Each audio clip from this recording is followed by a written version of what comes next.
This podcast is brought to you by Best at Sea Tours and Sheets.com.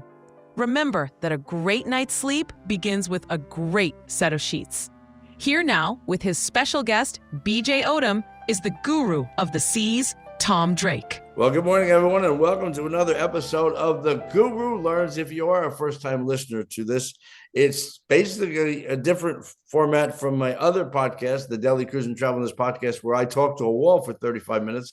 In this case, I'm actually listening to someone else, and I'm learning. That's the whole idea. It began because my sponsor asked me to interview him, and I don't do interviews, as you know, in my regular podcast, so we spun it off to something called The Guru Learns. And since I've learned about the West End of Broadway and London, called the West End, I've learned about the Music City in Nashville. I've learned about the life of a cruise director who spent 38 years. That would be the wife. I learned about what a regional sales director does for Crystal Cruises.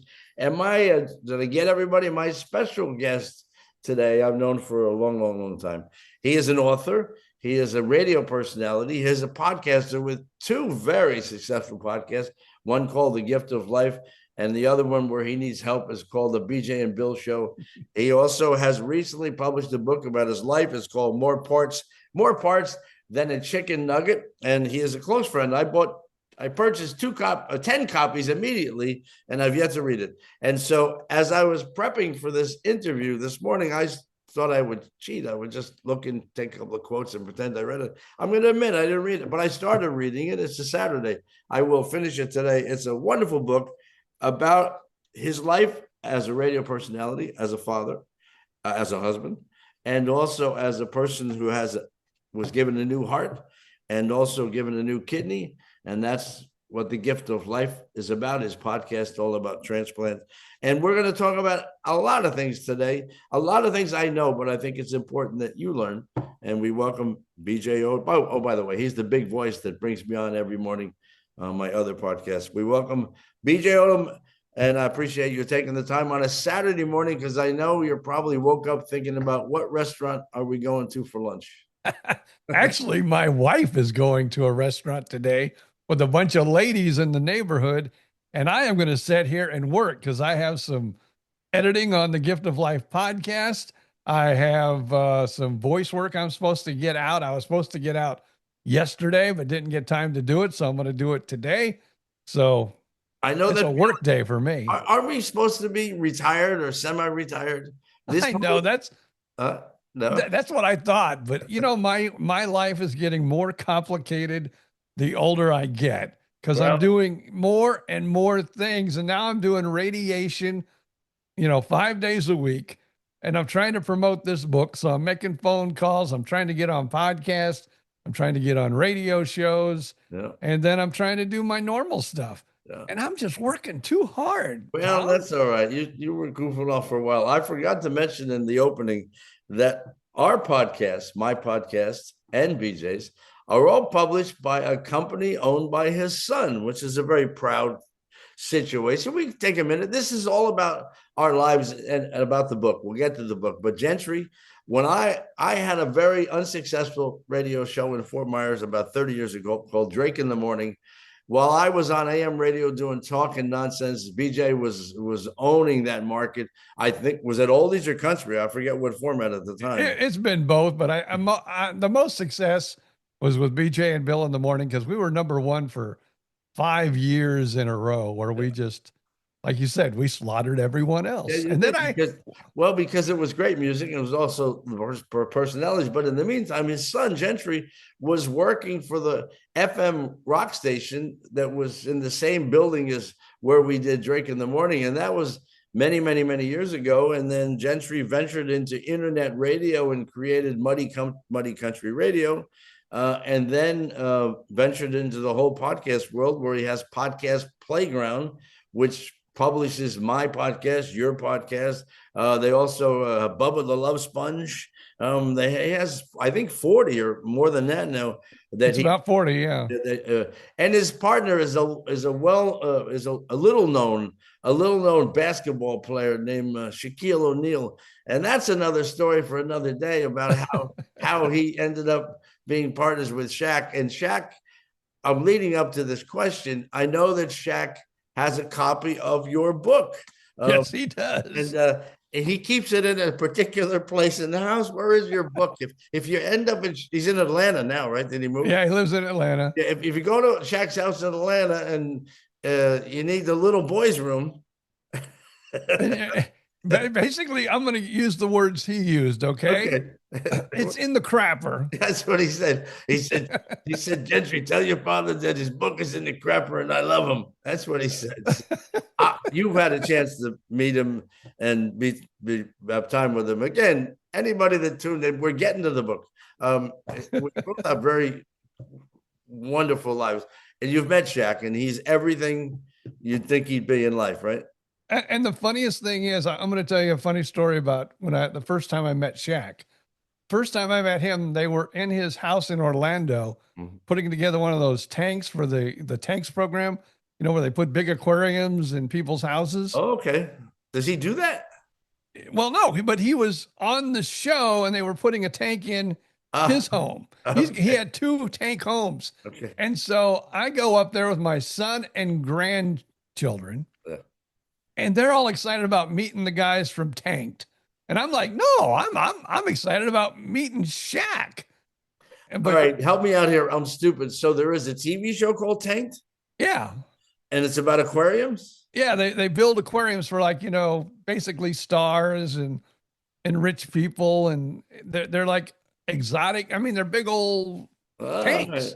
And they probably put it into Shaq's house, and Shaq said, "You can put it in there," but Shaq don't. it was probably on the cuff, as they say in the business. So anyway, so the kids were excited to look at the fish, but you got to meet the big guy personally, and he's all that I would imagine he is, right? Nice guy. And then, of course, Tanked was over. You know, the filming was done for the day, and we were all sitting around his kitchen. And so my granddaughter goes, "Grandpa, let me go back and show you the basketball court." I go, "We can't just go walking around Shaq's house." I go, "You know, if maybe he can take us back there or something." And Shaq looks up and goes, "She knows what it is. Just go back there with her. She knows where it is." That sounds like a great story. So anyway, the book is called More Parts Than a Chicken Nugget. And we had a short interview on the podcast, one and only time. And I remember the conversation, your collaborator, your co-author, Christina. Yeah, Christina. You had on as a guest on The Gift of Life because she gave up a sliver of her liver, which sounds like something that Def Leppard would have had like a #1 hit with on a rock format. But she gave up a sliver of her liver, and you had her on, and the conversation got around to your life, and she said, probably more than Susan would, Susan being the wife, said, "Your life was very interesting. Let's write a book." Is that correct or close to being correct? Well, I was, telling her everything about me, and, because I found out she was an author. And I says, people tell me all the time I need to write a book, but I'm not smart enough to write a book. I would need help. And she goes, "Well, I would be more than happy to help you because this could become a passion project for me because I really believe in organ donation, and we can center it around organ donation, but you can share your whole life because it starts when I was a baby, from a little kid all the way up to being 70 years old. In fact, I don't know, it's changed a few times because we thought when the book came out, I was 69. So we were going to name it, something like, 6 to 69. But no, it ended up being started out, that they told me I'd never live to see the 1970s. And now here I am at 70, looking for my keys to the car, trying to make it to the early bird special. That's no exaggeration. Where did the name come from? Who came up with it? Actually, people, you're in comedy, and you've probably heard this before too. When you first go up, you should share something about yourself and get that first laugh, right? Mm-hmm. So I go up and I go, "Hi, I had a heart transplant in 2003, had a kidney transplant in 2015. I got more parts." Now I'm going to say my exact line that I used to use on stage. Mm-hmm. "I got more parts than a chicken McNugget." Okay. and it always got a good laugh. Yeah, well, it makes it makes. I didn't realize you used that. I thought you used the stuff I wrote. You never used the stuff I wrote. Anyway, why did you drop the Mick? Because we thought copyright laws and probably McDonald's would be calling saying, "You can't use that. You can't use that." Because there actually there are more parts than just the kidney, and you don't know what the hell's in the McNugget. Really there could be a foot in there for all we know. So all right. So you come up with the idea. She said, "Let's do this," and now you have. I can't envision. I can remember parts of my life in Fort Myers, parts of my life in New Jersey. I don't remember grammar school. I don't remember a lot about high school. I didn't do drugs back then. Just I don't remember. You had to sit down in your mind, and I said to BJ off the air, and I said it when I opened. When I started looking at this book, it's really well done, and it's things I didn't know about you that when anybody that listens to me know I go all over the map, that you were on air in Fort Myers and your heart was failing. And we'll get to that, and how Bill was there, realized that there was something wrong with you. And I probably, we were friends back then, but I was so worried about myself. Who paid attention to you? I got my own problems. What, your heart stopping? I can't play the radio station. Let's move on. Now I forgot where my train of thought was. That happens sometimes. You're a much better. Your son is even better interviewer than I would ever be. So you now have to look back at your life and make notes, and you also have to think. It has to be interesting, and you're already worried. Is it going to be funny? Is it going to be interesting? Does anybody care? And I will say it again for the third time. The little bit I've looked at, it's quite done. So how did that process work? How did you start to remember? Did people help you? Well, I was hoping my parents would be alive and my brother, but they have passed. And so I talked to some old friends, probably my mom and dad's best friends. Also had, kids, and he was like the athletic director at the school, and he remembered a lot of the stuff. My main question was, now my mom and dad knew that I probably wouldn't live to see 13, 14, 15 years old. But never told you. Huh? They never, they never told me. Yeah. So I asked him, did your parents know? And he said, everybody in the community really knew you were really, really sick. But I don't know if anybody, and your parents handled it very well, because even as he was the athletic director and also the PE coach, he was told, treat him like anybody else. He can't do certain things, but treat him like anybody else. Wow. And so was that difficult? I listen. There was nothing wrong with my heart, and I was terrible at physical education. I was. I mean, I didn't enjoy gym at all, and my heart was. Did you notice then? I mean, you knew though when at that age. Oh, I knew that I couldn't run with the other boys. Yeah. I couldn't play basketball. I couldn't do a lot of the things they did, and you'll read this in the book. So I was like the ladies' man. Right out of the chute in first grade, they were all out playing roughhousing. Yeah. And I was, in with the girls, playing Barbie dolls, and we were playing with easy bake ovens. That explains so much. But you just knew physically things you couldn't do. I'm embarrassed to ask this. The story about the hair curlers and your mom, is that in the book? Yeah, it's in the book. All right, we can tease that a little bit. I know this from, during the pandemic, I had nothing to do. So I got my friends to work for free with me.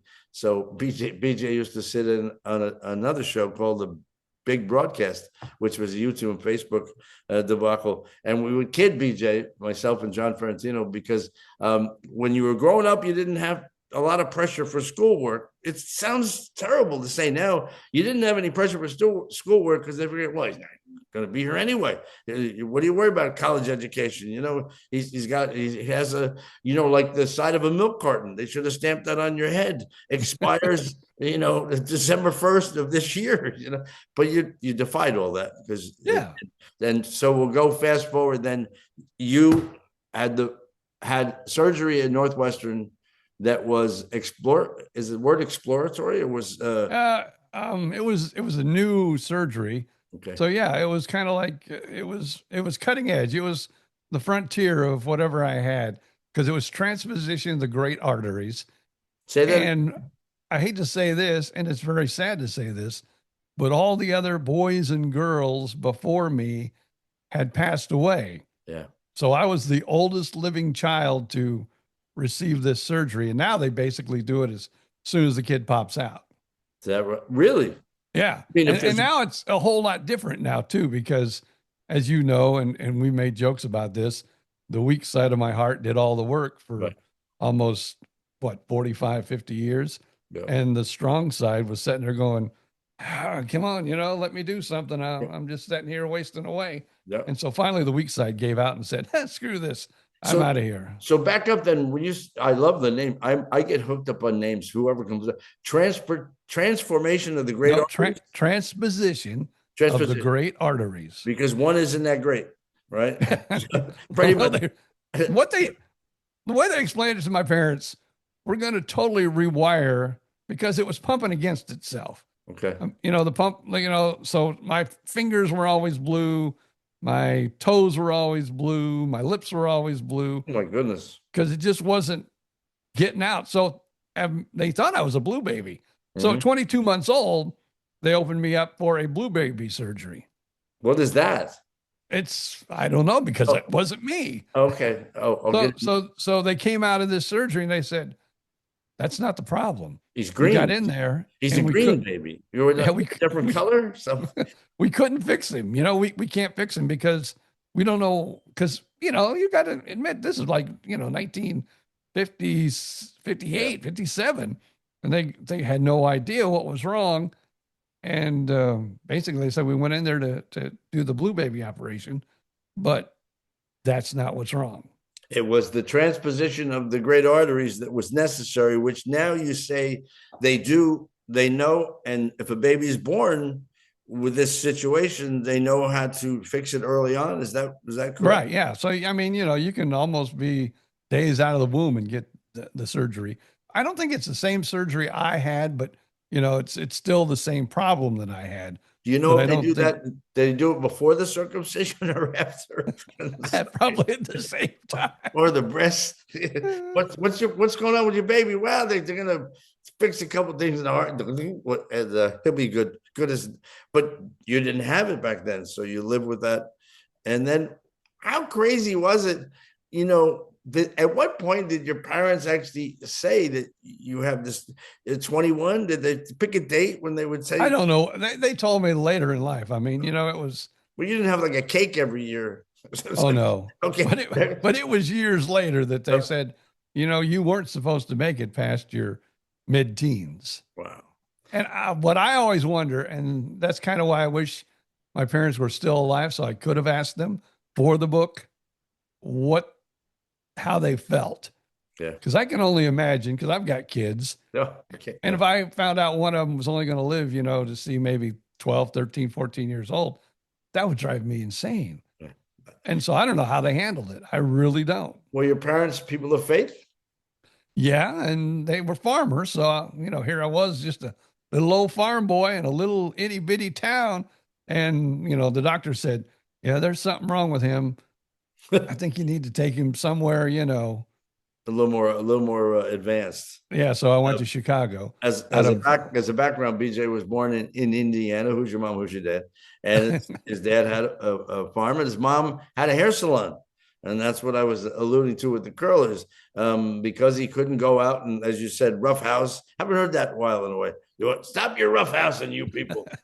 They use that a lot now in Carnival in the pizza parlor at night about 1:30 in the morning. The Filipino security guys are going, "Stop your roughhousing there." And meanwhile, boom, boom. Anyway, so you were in charge of organizing the curlers in your mother's hair salon. Am I correct? That's pretty much it. Yeah. The purples went in the purple, the green went in the green, the pink went in the pink, and that was my job, baby. Now, your friends, were they good about that? Did they ride you because you couldn't come out and play, or they had a hint that physically it wasn't possible, or did they give you a hard time? it was one of those things, and maybe that was my parents too. But like I said, I couldn't interview them for the book, although Christina interviewed my wife and my two kids. And I pretty much talked to an old family friend that told me a lot about the younger days of me, because I couldn't remember when the silver mine at my family farm began, because they had a silver mine. Without silver, though. Yeah, without silver. Yeah, the story is that someone came and introduced themselves and said, "We believe you have a silver on your property there, and can we dig a hole?" And so they did. They had a silver mine for a while, and then it became a silver hole, because they get money for that, though, at least for. Here's what happened. The guy, well, you can read about it in the book. In the book, I know. But yeah, a guy came and said that we believe, because the Indians buried silver, and there was some tribe that, went through that area, that they think that on this big sand hill that they buried treasure, buried silver. And so my dad says, well, I'm not going to give you, he's like Shaq, I'm not going to give you any money. Yeah. But if you want to dig for silver, you can dig for silver on that, because he couldn't farm the sand hill anyway. And so they made some kind of agreement that my dad would get like 40% or whatever. I don't know what it was, but he put together a deal, and you wouldn't believe it. Little itty bitty Madaireeville, Indiana, the Chicago radio stations and TV stations all covered it. Oh yeah, Indianapolis. Like an and imagine this: a hole in the ground on a sand hill, and surrounding it are lawn chairs with people from miles and miles away watching for them to hit silver. I'm not going to go there and say, well, it is Indiana. It's a different kind of person. In New Jersey, I don't know that anybody would sit around and watch somebody dig up a hole unless they're going to put somebody in it. That would be. No, the thing is, if they would have dug up that sandhill and found an Indian bone artifact, you probably could have had a casino in your backyard. That's all you need. Once you can prove that Indians buried something there, then they can come in and open up another Hard Rock years ago. Oh, I don't think they had those back in the. No, I know that, because this was before 1960 even. Yeah. So now you live with this, about it. So at some point they told you about it, and like most men, you just put it in the back. It's like, I know this is such a ridiculous analogy. I have high blood pressure. I have high cholesterol, and I take medications for everything. I had a small stroke, and I've had bladder cancer, but none of that ever weighs on my mind. And certainly not when I'm having a coffee and Zambuca and a cherry pie, because we all think we're invincible. Most men just don't ever worry about it. And pretty much that's how you went through life until you realized that, you were physically not capable of being Bubba James, right? Because were you Bubba James? When you were BJ and Bill, it was Bubba James, right? No. I didn't become Bubba James till I went to Arcadia.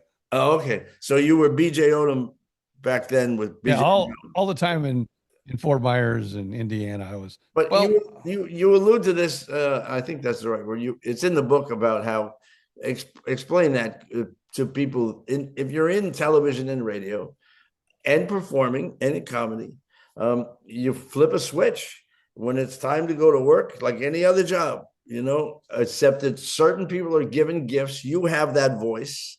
I call it the big voice. If you have that radio voice, that's why you have to work Saturday to do voiceovers and hope they're paying you, not like me. So you have to, no matter how you feel, you just have to do it. And you can be going through a divorce, you can be going through a lot of different things, and you have to go in and just sound happy and cheerful, and because the people who are listening, they're listening to be happy and cheerful and to sing along with the music and things like that. BJ's always been in radio and music-driven radio for the most part, and I've always never been in the business really. I'm always around it, but it's in talk. And in talk, I could say what I want. You can never go in the morning at 7:00 in the morning and say, "Hey, it's BJ Odom, BJ and Bill, and I know you're stuck in traffic and you're not happy. Well, I'm worse than you. I don't feel good. I don't want to be here." I forget the company that you work for. I think you couldn't do that. You had to be that character. You couldn't. Yeah, it couldn't be. Well, it's like anything else. and if you listen to the radio, you probably understand this. And for some reason, the oldies was kind of it was weird because I would get kids that would call and teenagers, and they just were into the music. Yeah. And so basically one of our catchphrases were, you can go to work or you can take the kids to school with the kids in the back of the car and never have to worry about changing the channel. I remember that. Yeah, that was like, that was one of our selling points. So, me, I have a very dirty, nasty mind sometimes. But you got to hide it. And it would kill me. I'd go, oh man, I could just say right now. We can say this because it's a podcast and it's not even FCC regulated, but the word in comedy is a dick joke, and you can go to the toilet pretty quick. And in my podcast this morning, I talk about these women, Jennifer Welsh and these other women, the wives. They have 4 million followers, and their language is atrocious. And these are married housewife women, and their truck driver voices, language, and 4 million people are listening to it. But it's easy. It's easy to go that way. I know. I do it 5 days a week. That's like Bill and I. We do the podcast, and he still is straight and narrow. I mean, he's thinking radio, and I say "son of a bitch," and I go, "That son of a," and I say that ass, and those are things you can say in a podcast. And he like, oh, you can. I think but you know what his job was? In all honesty, in all the years that we worked on the radio, the bosses told him, keep VJ straight and narrow and keep him. He was also on track. He was your news guy, though, right? He read the news and everything. Well, he started out as a news guy, but if you listen to the radio station back in those days, we evolved after the first year. There was times and oldies are short songs. Yeah, they are. And they were times that we only played 4 to 6 songs an hour. Yeah. So we became kind of a morning zoo talk show playing oldies. Yeah. Well, and and we'll get back to the book. People know when they listen to me, I play a song at the end of the show, and the memories the music create is just great. So if you're not feeling well, but it's one of your favorite oldie song or country songs, it does help you feel better. But at some point, you knew this wasn't normal. Were you doing a cardiologist then? Were you seeing him? Oh yeah, I saw a cardiologist from the time I can remember. Every year I would, it was a yearly. Yeah. And I was told that I was going to need a transplant when I was seeing Dr. Chazelle, my cardiologist in Fort Myers. But he would always say, it's down the road. It's down the road. Was your doctor Indian? No. Okay. No, it wasn't. No. Mine is, and it seems like most of the heart doctors now are all from India. But anyway, go ahead. I'm sorry. But yeah, he would always just say, down the road, down the road.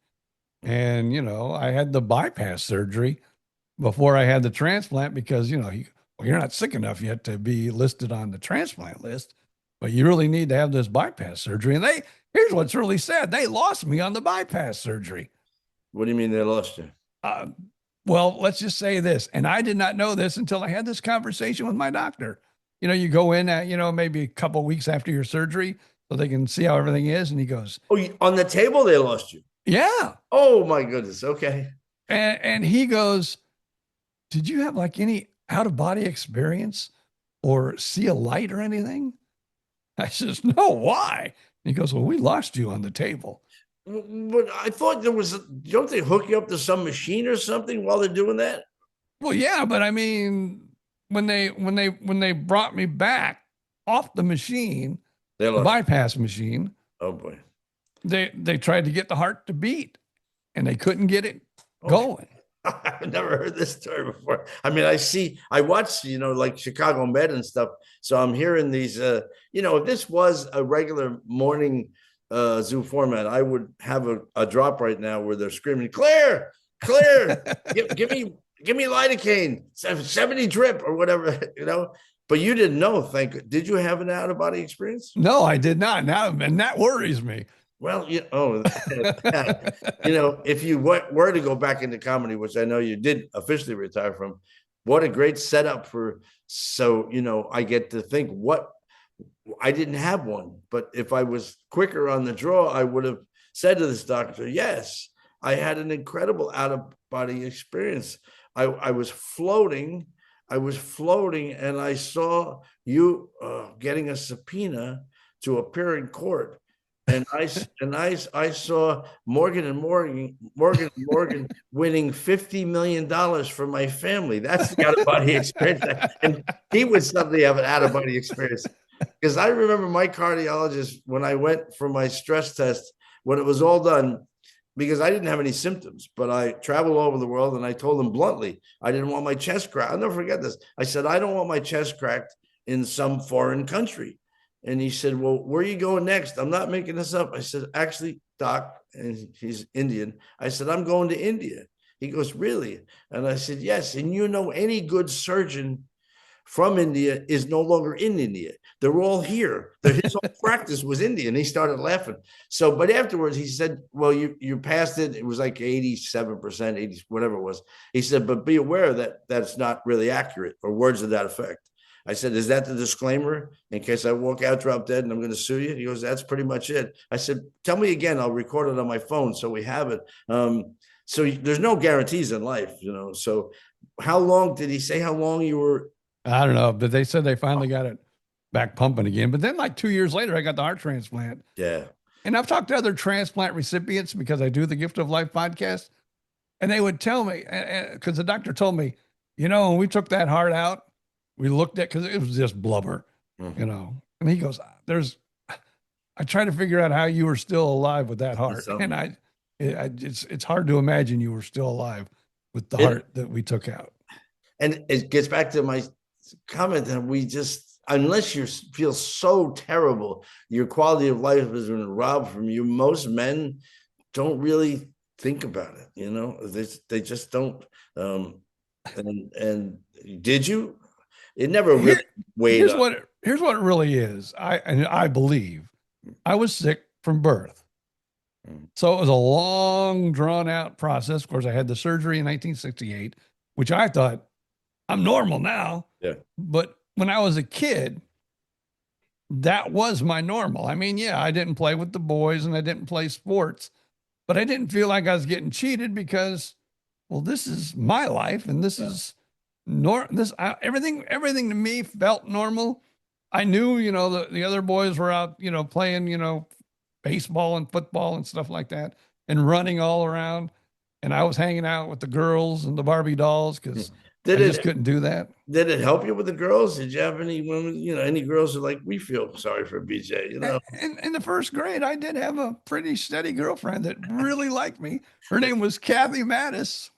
I mean, is she still alive? No, she's not, unfortunately. Oh, no. I'm sorry I brought it up. You know, I should know better. At our age, you shouldn't bring that up because the odds are what the odds. All right, now wait. But wait, let me tell you one last, because the teachers would tell her, my parents, yeah, Kathy is like his little mother hen in the first grade.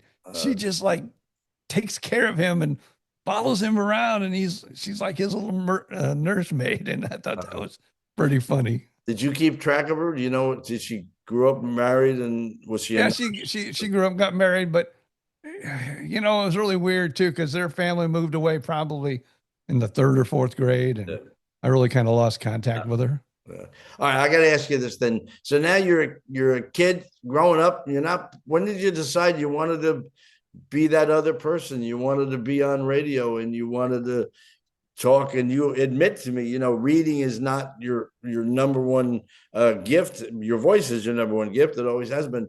What happened? I know it's in the book, probably. It's in the book. I don't want to give it all away, but let's just say there's a girl involved again. There you go. Any jail or anything? No, just a girl. No jail. But there was a girl involved. And when I was in high school, never dated her. Yeah. But as everything starts, it all starts with a woman. Is this a Toby Keith story then? Look at me now. All right, let's talk about the gift of life. How do people can find it on every platform, right? It's on everything, just like your podcast. Yeah. It's Gift of Life, the Organ Transplant Podcast. And when does it publish? When does it come out? Oh, we come out with new episodes every Tuesday. Now, when will this episode come out? today in about 2 hours.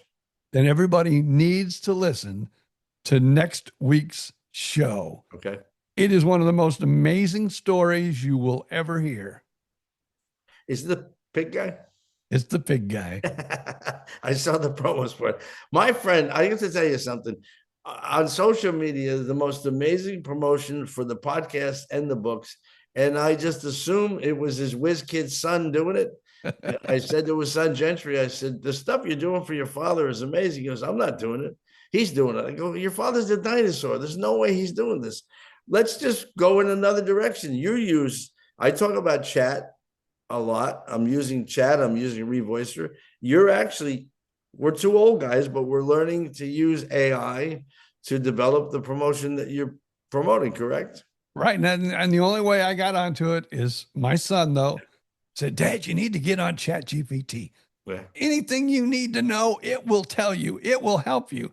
And I'll tell you, with all these little promos and pictures and stuff that I'm doing, yeah, it's not my brain doing it. It's all Chat GPT. Well, you have the original idea. You just say to it, I need you to do this. I struggle sometimes because it doesn't listen. It's like I'm married to the first wife again. Sorry. What the problem is, and I have found that too, if you want to get an image and picture just right, it's not going to come out the first time. No. It could be anywhere from 10 to 20 times. Yeah. And then you go, that's the one I need. Yeah, I don't have that much patience. You have more patience. But the longer you do it, the more it gets to know you and what you want.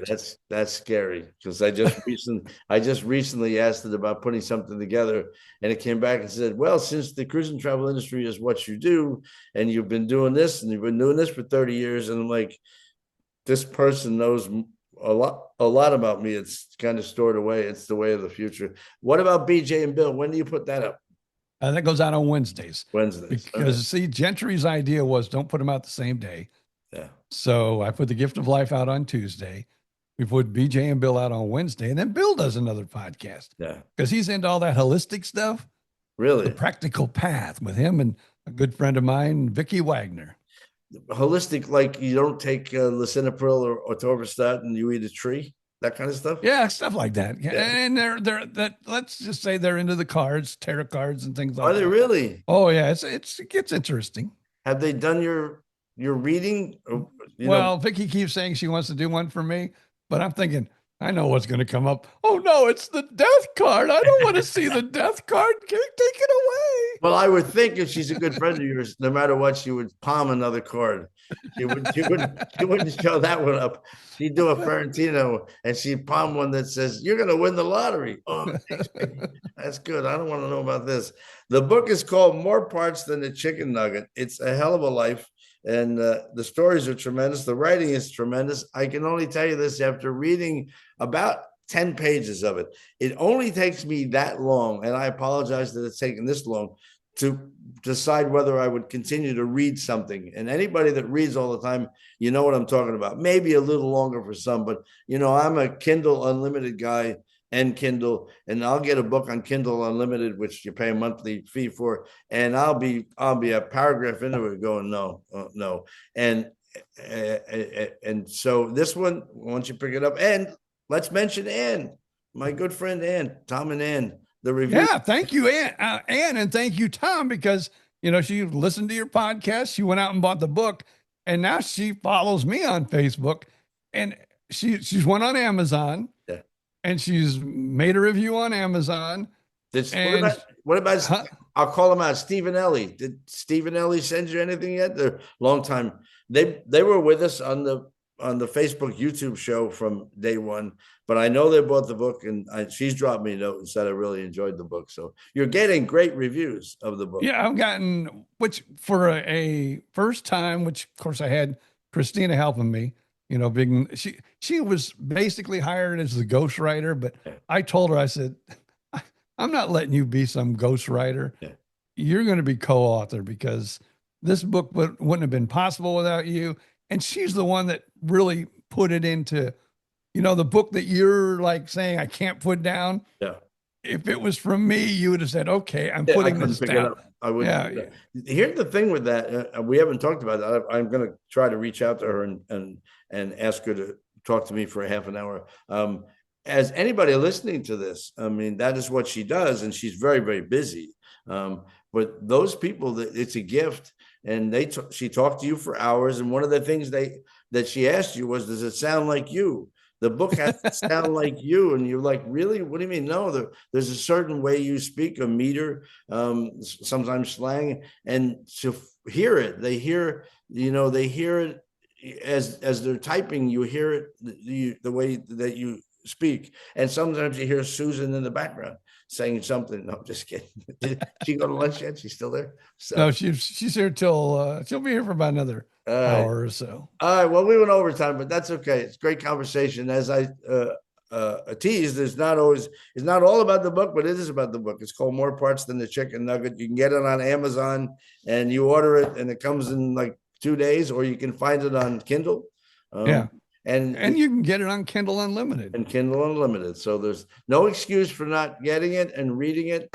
And I want to thank you always also for the voice every morning. You know, if I didn't put that in one morning, I wonder how many people would go, "What happened to BJ? Is everything all right?" No, seriously, because I know people that listen to us in the previous the YouTube, they send you birthday messages when it's your birthday. I recognize the name that they wish you a happy birthday. They feel like they know you from the time we were on together with the Facebook, YouTube. And now, of course, you know, they know you because they hear the voice every morning. So that's how it is sometimes. You know, there's tremendous people. So, and I'm very proud of you. I told you that, very proud that you got this on paper. I wish I had something interesting to put on paper and I could have a book about my life, but it's just failed businesses and sideways things that I conned you into.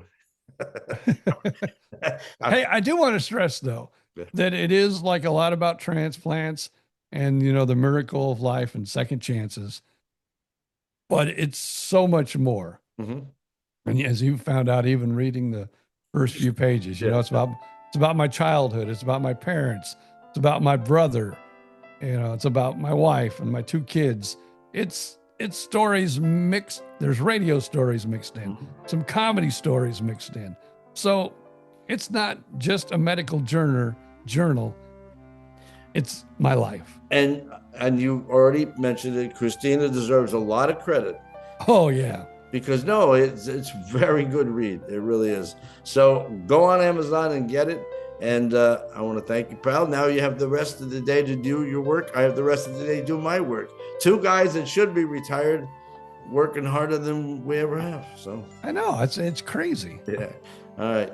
Stay safe, pal. Thank you. All right. Bye. See you later.